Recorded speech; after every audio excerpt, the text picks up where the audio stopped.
हल्दी और अदरक निकालने की मशीन है जो यहाँ पे हमने आधुनिक तकनीक से बनाई हुई है। काली मिट्टी में से जो हल्दी और अदरक निकालने का थोड़ा सा काम जो आसान करने के लिए इस मशीन का हमने हमारे तरीके से वो थोड़ा सा डिज़ाइन और डेवलपमेंट अलग तरीके से बनाया हुआ है। जैसे हल्दी का उस पर क्लॉर्स उस पर आ जाता है तो हल्दी और मिट्टी को उस पर थोड़ा सा उससे जर्क दिया जाता है और वो हल्दी और मिट्टी को अलग कर दिया जाता है। जैसे मशीन आगे चले जाएंगे तो आपको खाली वो हल्दी के राइजोम्स और फिंगर बस उठाने का काम रहता है। जो मशीन बनाई है इस मशीन से ऐसा है कि एक बार चलाने के बाद लगभग 99% जो हल्दी है वो नीचे से ऊपर आ जाती है, मिट्टी से उसका पूरी तरह से खुला हो जाता है, मिट्टी से अलग हो जाता है। आज हम जो बात करने जा रहे हैं वो अपनी जो टर्मरिक एंड जिंजर हार्वेस्टर के बारे में बात कर रहे हैं। हल्दी और अदरक निकालने की मशीन है जो यहाँ पे हमने आधुनिक तकनीक से बनाई हुई है।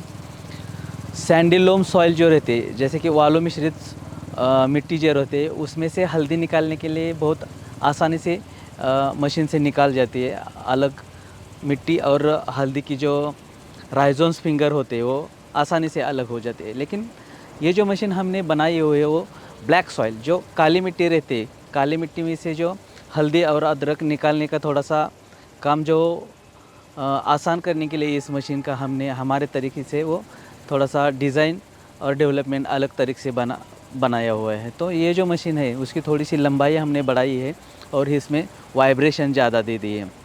उसकी वजह से ऐसा होता है कि हल्दी जो ऊपर आ जाती है, जाल पे जब आ जाती है तो जाल पे आने के बाद वो वहाँ पे वाइब्रेशन की वजह से बहुत सारी मिट्टी वहाँ पे भी चली जाती है। फिर अगर उसमें कुछ क्लॉट्स हल्दी और अदरक के क्लॉट्स कुछ बचे तो उसके पीछे की तरफ एक हमने रोलर दिया है और रोलर पे फिंगर से हमने कुछ उस पे ऐसे नॉब दिए हैं। उस नॉब से उस हल्दी के गट्टे को थोड़ा सा अलग किया जाता है, खुला कर दिया जाता है और वहाँ पे थोड़ी सी हल्दी और अदरक मिट्टी से अलग किया जाता है। अगर उसमें भी कुछ बच गया तो पीछे की तरफ हमने वो बार दिए हैं, वो बार ऊपर नीचे होते रहते हैं। जैसे हल्दी का उस पर क्लॉर्स उस पर आ जाता है तो हल्दी और मिट्टी को उस पर थोड़ा सा उससे जर्क दिया जाता है और वो हल्दी और मिट्टी को अलग कर दिया जाता है और इस तरह से राइजोम्स और फिंगर अच्छी तरह से मिट्टी के ऊपर रह जाते हैं। और जैसे मशीन आगे चले जाएंगे तो आपको खाली वो हल्दी के राइजोम्स और फिंगर बस उठाने का काम रहता है। पहले जो ज़्यादातर पे अभी भी किस जगह पे ऐसा चल रहा है कि बैल से या ट्रैक्टर से ही करते हैं, लेकिन टिलर यूज़ करते हैं। तो टिलर से ऐसा होता है कि वो हल्दी को खाली खुला कर दिया जाता है, लेकिन हल्दी बाहर नहीं निकल आती। वो हल्दी की जो राइजोन्स फिंगर है, अदरक के राइजोन्स फिंगर है, वो जगह पे रहते। तो किसान लोगों को क्या करना पड़ता है, मिट्टी में अंदर वो खोजना पड़ता है, एक एक खोज कर उसको निकलना पड़ता है। निकालने में बहुत सारे मज़दूरों की ज़रूरत पड़ती है और इतना करने के बावजूद ऐसा होता है जब टिलर और पास का जब फार्मर यूज़ करते हैं तो ऐसा होता है कि उसको 2 बार उसको घुमाना पड़ता है। तो इसमें 2 बार मज़दूर की ज़रूरत पड़ती है उसको उठाने के लिए।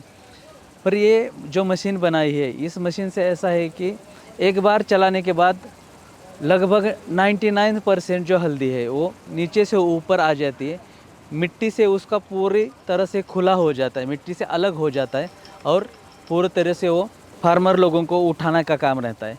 जैसे कि इसका जो मशीन है ट्रैक्टर से टिलर और पास से जो करते हैं तो उसमें ऐसा होता है कि लगभग 10% तक हल्दी मिट्टी में रह जाती है। जब वो कुछ दिन के बाद जब उसका जर्मिनेशन होता है तब वो समझ में आ जाता है कि वो मिट्टी में रह गई थी। लेकिन इस मशीन के ज़रिए अगर आप पूरी हल्दी निकाल दी तो लगभग 99% आपके हल्दी ऊपर आ जाते हैं। किसान लोगों को इस मशीन की अगर ज़रूरत है तो हमारी जैन इरीगेशन की जो वेबसाइट है, जैन इरीगेशन की वेबसाइट पर जाकर आप वहाँ पे कस्टमर केयर का जो नंबर है उसको आप कांटेक्ट कर सकते और उस कांटेक्ट से आपको मशीन का उपलब्धि कहाँ पे होगी वो आपको पूरी जानकारी मिल जाएगी।